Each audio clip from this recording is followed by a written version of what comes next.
Saints. My name is Marianne Ushi. Hi Saints, my name is Jeffrey. I am Marianne Auta. I am Bivan Tessy.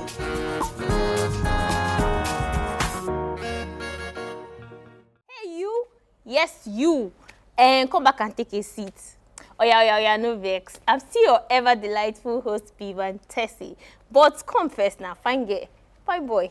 We need to talk about something of great importance, but many of you have neglected it. All I need from you is to sit back and relax while we go on this short break. When we come back, we would be introducing our guest, and together we will discuss the topic, the importance of a regular medical and spiritual checkup. Please stay tuned.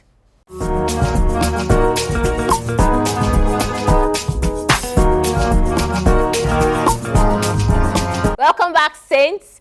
Hope you are still seated. All right, thumbs up. We have in the studio with me Reverend Father Felix Isedu, who is a priest of the Catholic Archdiocese of Benin City, but he's currently based in Lagos. And Dr. Charles Adeogun, who is a medical practitioner for over a decade on clinical experience. He has worked meritoriously across various government and private health institutions. He trained at the College of Medicine in the University of Lagos and is deeply passionate about health education, enlightenment campaigns, and matters of public health. He's a public speaker and a regular guest on health shows on radio and television, as well as a facilitator at several health events and conferences with several publications in the national newspaper. He is results-driven and committed to excellence in all his endeavors. A round of applause. All right, welcome, Father. Welcome, Doctor. Yeah, so thank you very much for joining me on the studio today to talk about the importance of regular spiritual and medical checkup. So it feels like as human beings, our spiritual life and our our health is like pari passu. We can't actually talk about one without the other. Of course, that's why we have both of you here. So we go from Father, yeah? Can you tell us what a spiritual checkup is and its benefits?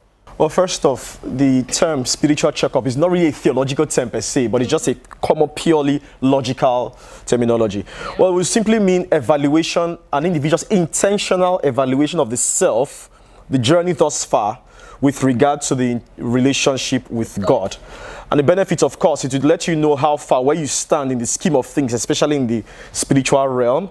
And of course, it will give you a sense of balance, a sense of fulfillment, knowing that you are on the right, if you are on the right, and gives you a sense of strive to make some reasonable corrections if you are on the wrong. So these are the major benefits with regard to. Very interesting definition you have there. How about you, Doctor? What's a medical checkup and their benefits? So a medical checkup refers to a series of tests or investigations carried out by a health professional to assess the well-being of an individual. WHO has defined health as a state of complete physical, mental, emotional, and social well-being. So that means that all these parameters must be in check and must be certified healthy before an individual is said to be healthy. So a medical checkup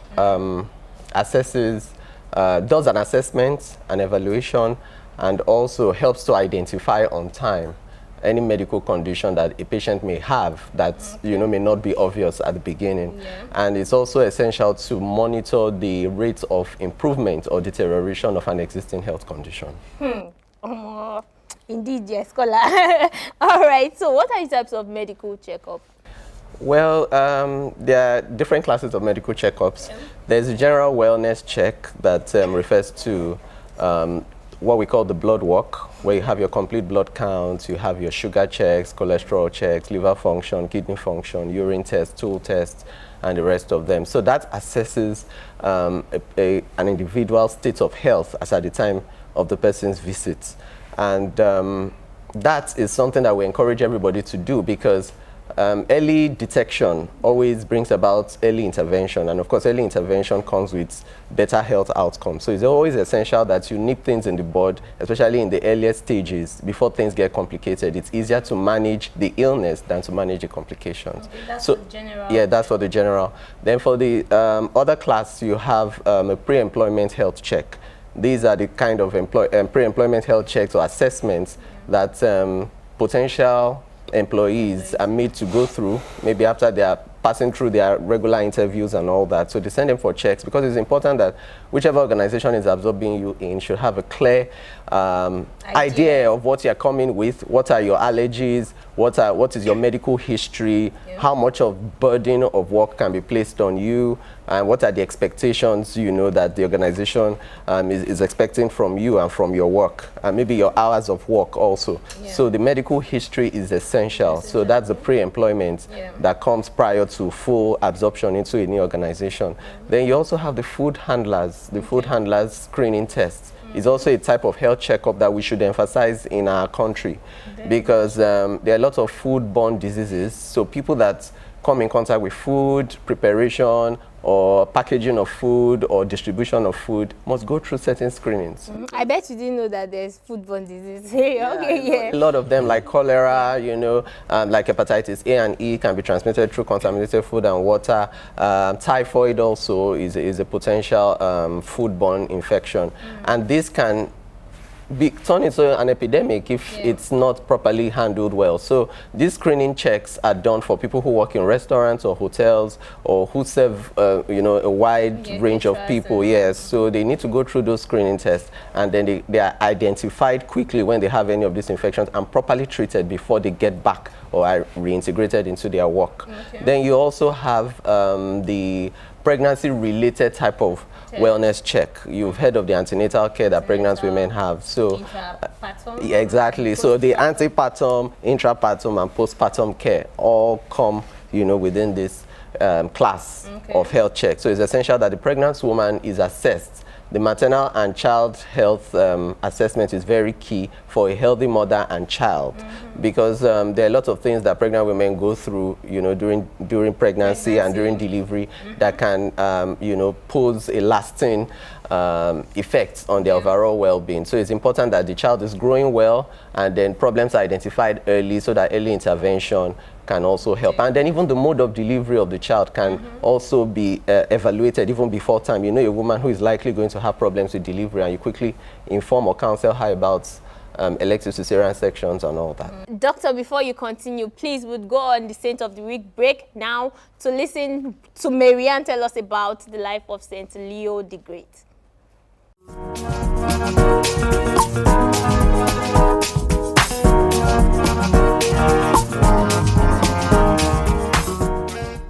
Our saint of the week is Saint Leo the Great, one of the most influential popes in church history. Known for his leadership, wisdom, and unwavering defense of the faith, Saint Leo's legacy continues to inspire us today. Saint Leo was born around the year 400 AD in Tuscany, Italy. Little is known about his early life, but he rose to prominence as a deacon in the church, serving as an advisor to Pope Celestine I and Pope Sixtus III. His intelligence, eloquence, and deep faith made him a natural leader, and in 440 AD he was elected as the Bishop of Rome, the Pope. St. Leo is often called the Great for a reason. Yes, he was a prolific writer and theologian, leaving behind a treasure trove of sermons and letters that continue to guide the church, yes, up to today. One of his famous contributions is the Tome of Leo, a letter that clarified the church's teaching on the two natures of Christ, fully divine and fully human. This document played a crucial role in the Council of Chalcedon in 451 AD, where it was hailed as a definitive statement of orthodoxy. Yes. But St. Leo wasn't just a scholar, he was also a fearless leader. In 452 AD, when Attila the Hun and his army marched towards Rome, it was Leo who stepped forward to meet him. Armed only with his faith and eloquence, Leo persuaded Attila to turn back, saving Rome from destruction. This act of courage earned him the title, the Great, and cemented his legacy as a protector of his people. St. Leo the Great died on November 10, 461 AD, leaving behind a legacy of faith, courage, and leadership. He was declared a doctor of the church in 1754, a title given to saints whose writings have profoundly influenced Christian thought. So what can we learn from Saint Leo the Great? First, the power of courage and faith. Leo faced down one of the most feared warriors in history, not with weapons, but with trust in God. Second, the importance of clarity in teaching. Leo's writings helped define the Church's understanding of Christ's nature, showing us the value of standing firm in truth. And finally, the call to leadership and service. Leo reminds us that true greatness lies in serving others and defending the faith. Saint Leo the Great is the patron saint of popes, confessors, leaders, and those who defend the faith. His feast day is November 10. Saint Leo the Great, pray for us.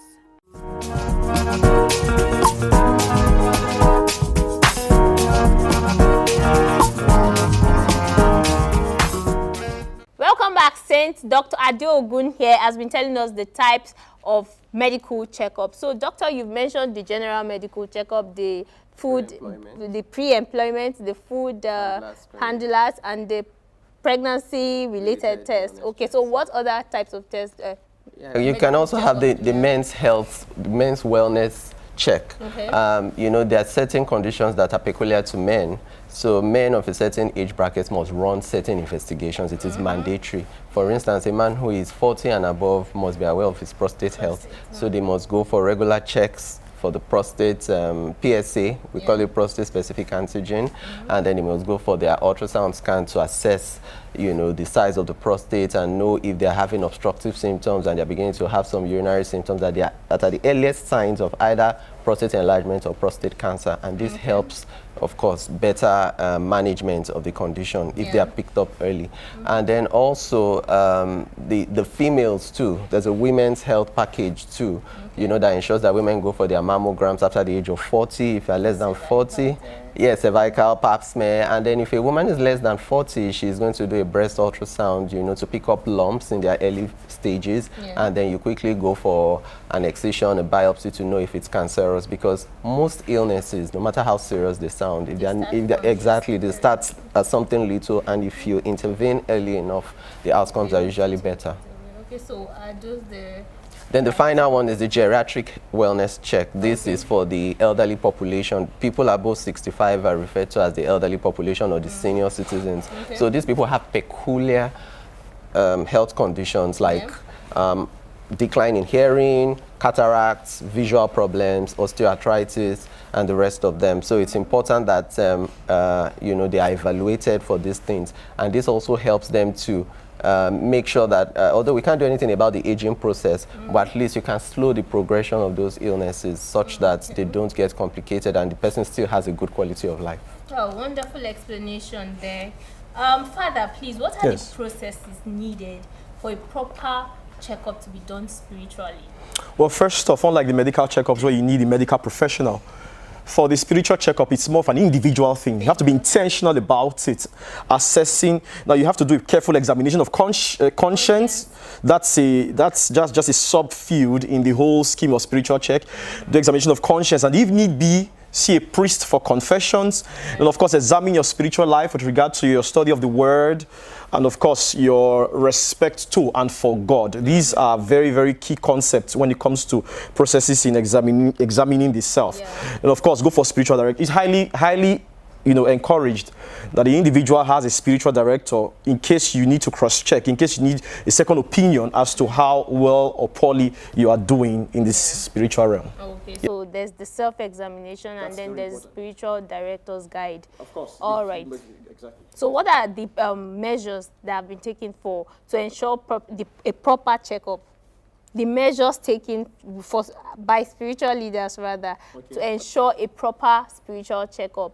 Well, first off, it's something we always talk about. With every given opportunity, and of course, with the priests, we make ourselves available for the individuals who may want to do confessions, who may want some sense of spiritual direction and all that. And of course, as much as possible, at every sacrifice of the Mass and every given instance, we try to feed the people with the word. Feed the people with the word. With all this put together and the individual's intentionality in self-evaluation, we can say we are on the right. An unexamined life is not worth living. I always say that the 3 most important days in a person's life: the day he's born, the day he finds out why, and the day he fulfills why. Without a careful spiritual checkup, it will be difficult to find out why, let alone fulfill the purpose. Yes. So how about you, doctor? What measures have been put in place to ensure a proper medical checkup?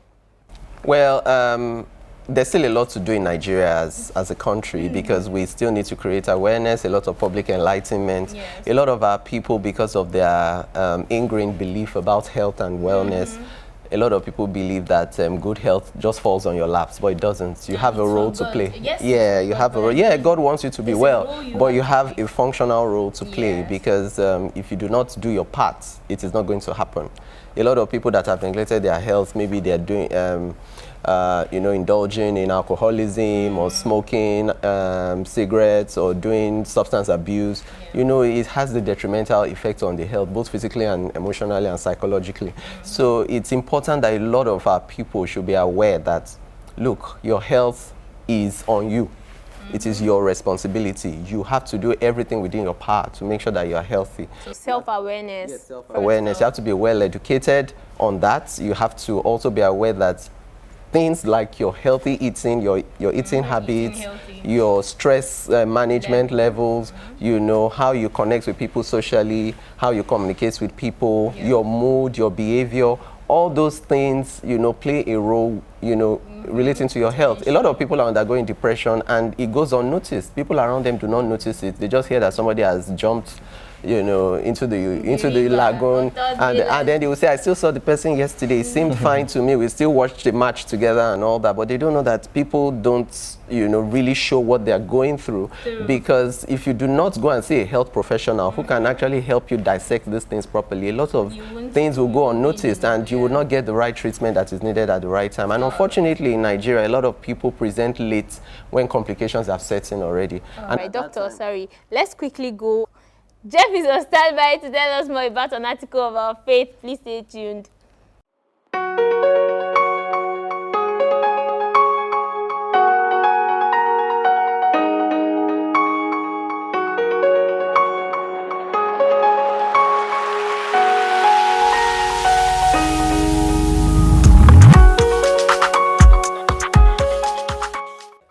Hi Saints, welcome to a beautiful episode of Know Your Faith.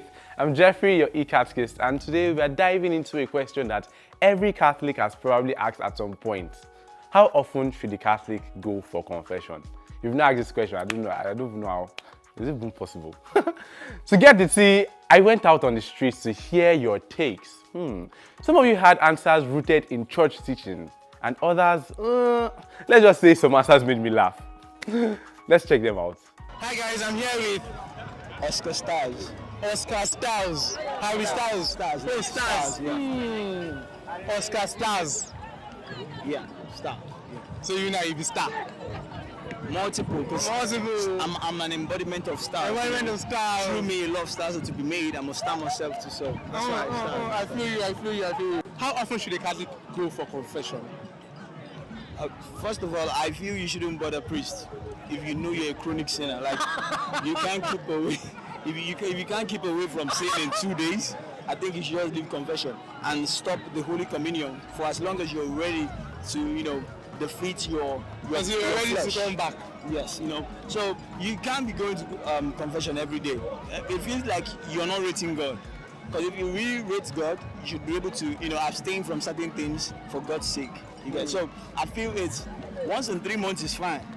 You know, every priest don't have to see you like every day. Like it feels like a family meeting, and it shouldn't be like that. I think so though. Just saying. Personally, I would say every month, once in a month. Once in a month. Yeah, I go once in a month, so once in a month, but as often as they can. Very nice. Nice. How often should a Catholic go for confession? How often? I don't think he has a specific time. I feel it's regularly. Yeah, you try and go for confession as much as you should. You guys are absolutely amazing. But let's get to the facts. Now, the Catholic Church encourages regular confession, but how often is regular? The church has a minimum requirement. Now this is it. Catholics are obligated to confess mortal sins at least once a year. Emphasis, at least. According to the Catechism of the Catholic Church, paragraph 1457. Now, as I said earlier, this is a bare minimum. I said at least. For many Catholics, monthly confession is a good rule of thumb. Science says no what the rule of thumb is. Why? Because confession isn't just about wiping away sin. It's also a chance to grow spiritually, receive grace, and strengthen your relationship with God. Now, if you're dealing with mortal sin, though, don't wait for the month to end at all. Go as soon as possible. Mortal sins cut us off from God's grace, and confession restores that connection. So, again, how often is often? Here's a simple guide. Number 1, if you've committed a mortal sin, go immediately. That one is not even up for debate. Go immediately. Number 2, for venial sins and spiritual growth, aim for confessions once a month or even bi-weekly if you feel the need, or maybe every week, Seth. And number 3, confession during major liturgical seasons like Advent and Lent is highly encouraged to prepare for Christmas and Easter. St. John Paul II went to confession weekly.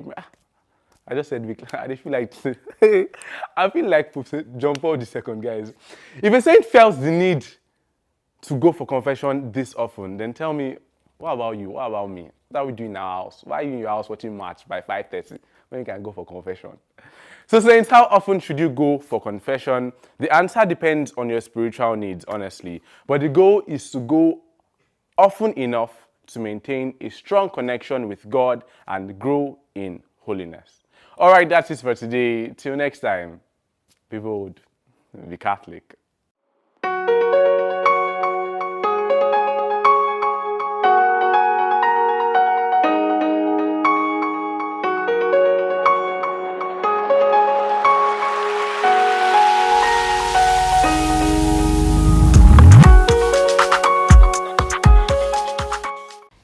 Welcome back, Saints. Thank you very much, Jeff, our e-catechist.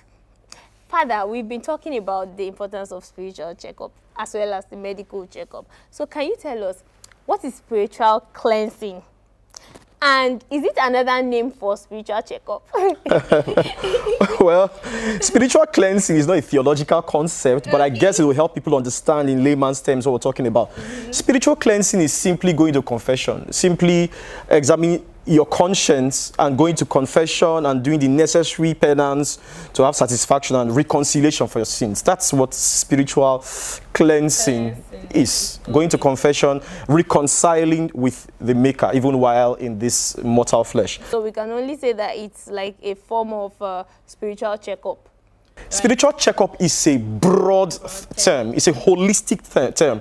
And in spiritual checkup, one of the dimensions of spiritual checkup is examination of conscience and confessions. Yes. So spiritual checkup is a broad thing. For instance, a prayerless Christian, prayerlessness is not a sin. If I wake up, I don't pray, it's not a sin. However, it's cause for concern. You understand? So spiritual checkup will help you examine both those that are those actions or inactions that are sinful and those that are just, spiritual aridity and all that, So spiritual cleansing is strictly confession and reconciliation with the Father. Deliverance when necessary. But not get into here. There's deliverance, there's exorcism, quite all right. When necessary. And of course, the litmus test for deliverance, the litmus test as to whether an individual needs deliverance has to be judged by a priest who has been given that authority. Not just anybody. You see small children falling out all night. You see, this one is possessed now. Yes, but it's part of the whole spiritual cleansing thing.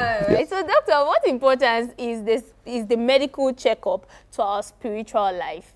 Well, you cannot really separate a human being from spirituality. So medicine also acknowledges spirituality. Oh, okay. Yeah. So basically, there's a direct link. So if you're a healthy person medically, in terms of your physical well-being, your emotional well-being, and in your mind, and psychologically, your faith is an essential part of your belief system.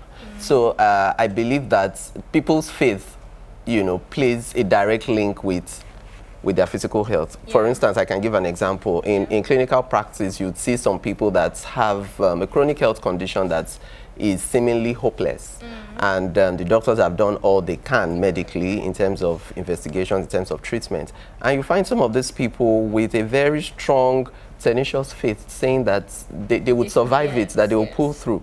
And you can't just explain it. You actually see them do better than other people that give up easily. So I would draw a very strong link between spirituality, faith, and physical well-being, because it's something beyond what a human being can fully explain. But at least to the much of which I can explain, I believe that there is a direct link between what your faith professes or what you believe in yourself, you know, to what your health outcome may possibly be. But this does not mean that you should not seek medical help when necessary. So there's a healthy balance between the two. All right. So, what's the duration? What's the time frame for going for a regular checkup, medical checkup? Well, I would say it depends, but for most people who are considered healthy and young, we tell them at least once a year, just go for an annual assessment, know what your health status is, because there are some things that start in a very subtle way, and you know, you may not have any signs of symptoms, but something is already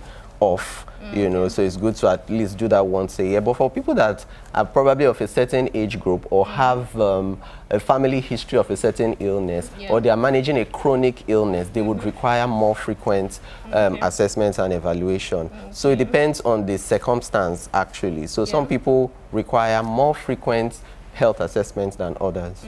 How can one get an affordable medical checkup? Okay, that's a good question, because in the context of Nigeria, economy dictates a lot of things. So basically, I would say there are a lot of options. There's the option of health insurance. You know, people can get you know, enrolled on a very good HMO, you know, that would have very good health plans and packages for them, and they can access health care, you know, when they need it, because that is what is necessary. It is when you need it, it must be available. So health insurance is a good way. Then another thing is for people to prioritize their health, in the sense that you budget for health like you budget for your rent, like you budget for education, like you budget for your daily expenses. So you should have a clear budget for health, because nobody prays for emergencies. It is not only illnesses that take people to the hospital. Sometimes an emergency, somebody crossing the road, a car hits the person, somebody at a construction site falls from a height. You know, they're already a candidate for the hospital. So nobody prays for emergencies. So you have to have a budget set aside, you know, for health-related issues and for health care. And another thing is, yes, healthcare may be considered expensive, but the complications of not doing the right thing are even far more expensive. I'll give an example. It is easier for you to manage high blood pressure, for instance, just by checking your BP frequently, going for your health checks, and your doctor gives you your medications and you're compliant with the treatment given, than for you to develop a stroke or have kidney damage that you will need a transplant, or you will need to live on dialysis. That is way, you can't consider the expenses. They are just miles apart. So it's always better to you know, handle the simpler things so you don't have to deal with the complex things. Very interesting. So moving on further, how can one get better? Okay, I shall want to be intentional this year. I want to do better. How do we get better? Well, it's an ongoing thing. It's an ongoing thing. You can get better by frequently. When I say frequently, every day, doing a careful examination of consciousness, or every day doing a spiritual, you know, checkup every day. Like I said, you don't need someone else. You have to do it on your own, and you can lie down on your bed before the day is over and see how the day has been with regard to your prayer life, with regard to sins that may have been committed or omitted.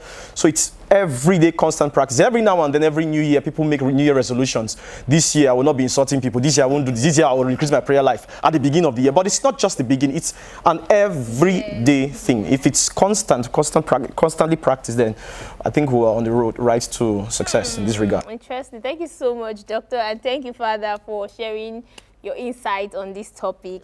There you go, Saints. Need I say more? I don't think I do. As a matter of fact, I think that I was a victim of a lack of proper medical checkup. I may be trying my spiritual checkup, but but it's very important, you know, to always go for a medical checkup as well as a spiritual checkup. And also, you remember the saying, prevention is better than cure. I think you should prevent whatever cancer or anything that is coming your way. please do well to imbibe the culture of going for a regular medical and spiritual checkup. Do not forget to subscribe to our YouTube page at Dominican Media. And until next time, together we say, keep being saints in jeans and shirts. Thank you. Continue. We would go listen to our presenter tell us about the life of saints. I don't know. Sorry. I do not know who it is. Okay, St. Leo the Great Marian. Okay. Doctor, before you continue.